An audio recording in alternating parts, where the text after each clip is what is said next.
আজকে সুন্দর করে চিংড়ি মাছ ভাজা করেছি। চিংড়ি মাছ তো আমার ভীষণ প্রিয়। চিংড়ি মাছের সঙ্গে দেশ থেকে আনা বড়ি, যেগুলো ডালের বড়ি, সেই বিড়ি কলাইয়ের বড়ি আমরা ভাজা করেছি।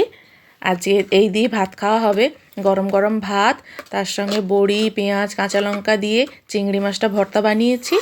আর রয়েছে সেদ্ধ ঝোল, একদম পাতলা ঝোল। এবেলায় চিংড়ি মাছ মাখা, বড়ি, কাঁচা লঙ্কা, কাঁচা পেঁয়াজ দিয়ে চিংড়ি মাছকে ভর্তা বানিয়েছি।